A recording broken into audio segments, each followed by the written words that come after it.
Вообще, президент в своем недавнем обращении об отмене налога на транспорт, он также дал посыл о том, что будут послабления налоговой политики страны, как для простых граждан, так и для предпринимателей. Вообще, какие изменения ожидаются в налоговой политике?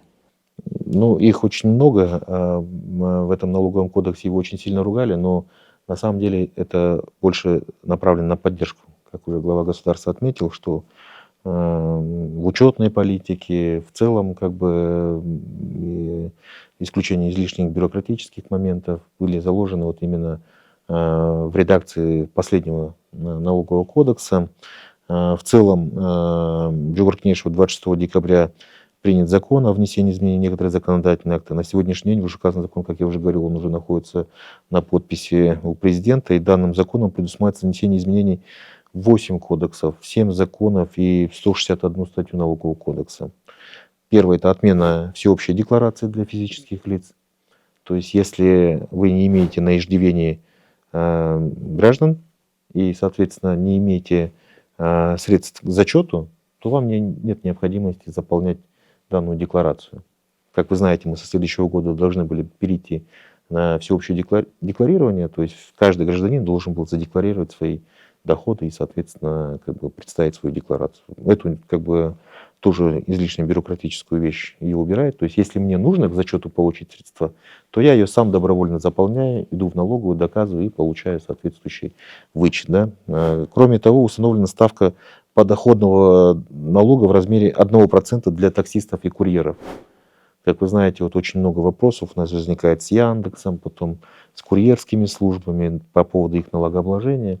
И как мы заявляли, что деятельность вот именно такси будет лицензирована, соответственно, этот вид налогов, подоходного налога от тех компаний, в которых зарегистрированы те или иные наши граждане, осуществляющие услуги такси или курьерской службы, то есть они уже у сервера, у источника будут изъяты 1% от каждого заказа.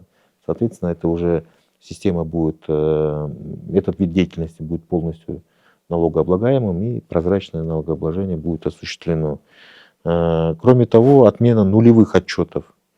Это говорит о том, что в случае отсутствия налоговых обязательств налогоплательщика за отчетный период, то по новым требованиям законодательства предоставление их нулевых отчетов уже не требуется. А на сегодняшний день это как бы требовалось, неважно, если вы зарегистрированы, даже не ведете никакой деятельности, то вы были обязаны сдавать нулевые отчеты.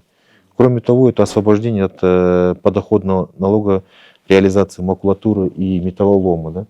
То есть это в целях поддержания вот наших как бы зеленых проектов, в целях поддержания вот мусороперерабатывающих заводов, для создания вот благоприятных условий для того, чтобы вот инвесторы пришли вот именно сделали наши города более чище, соответственно, сортировочные вещи и вот вторичное сырье для переработки, оно тоже будет освобождено от подоходного налога. Я думаю, что это такой хороший посыл такой. Потом льгота для торговых сетей при реализации сельхозпродукции. То есть это в целях поддержания отечественных товаропроизводителей, нашего сельского хозяйства.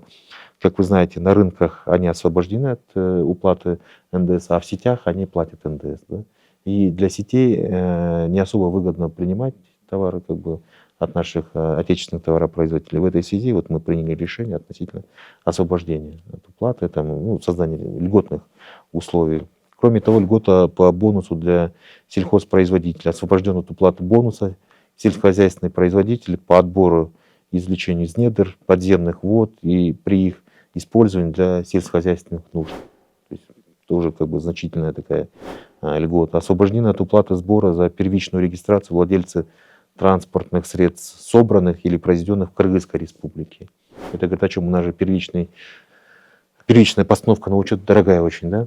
Там, соответственно, и те автомобили, которые произведены на территории Кыргызской республики, они будут освобождены от такого сбора. Соответственно, это как бы тоже удешевляет отечественную продукцию. Как вы знаете, вот в прошлом году мы запустили первый завод по сборке автомобилей, Тулпар Мотор, да, который расположен в Московском районе. Вот, соответственно, для таких компаний, которые будут у нас базироваться на территории нашей республики, будут соответствующие льготы.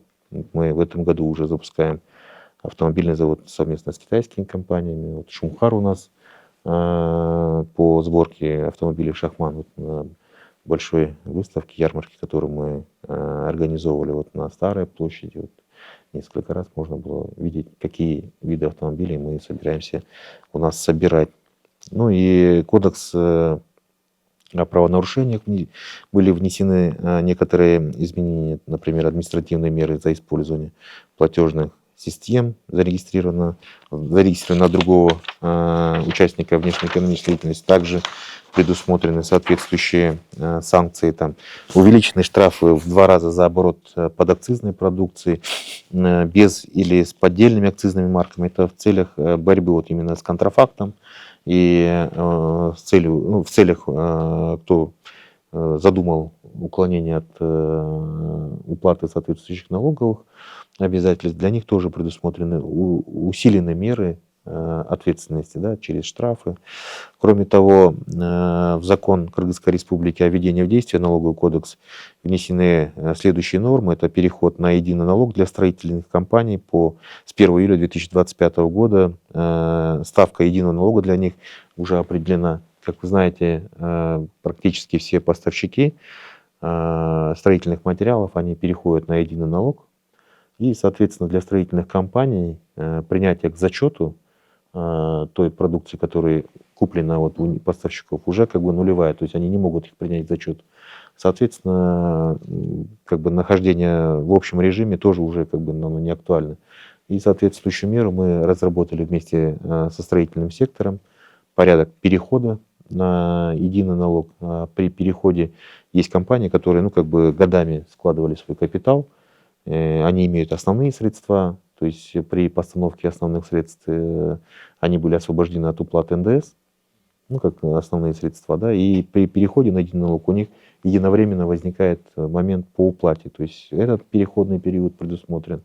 Потом сам переход, в какой период они могут там, не только там ждать целый год, там, чтобы там, завершить отчетность и потом перейти. То есть моменты перехода тоже, ну, определенные ставки для строительного сектора, то есть совместно с сектором мы считали среднюю налоговую нагрузку и пришли к согласованным ставкам. Это 6% в наличной форме и 4% безналичной формы, да, принято для них. Кроме того, по списанию налоговой задолженности у физических лиц, образовавшихся от операций по реэкспорту транспортных средств, как вы знаете, очень много было обращений.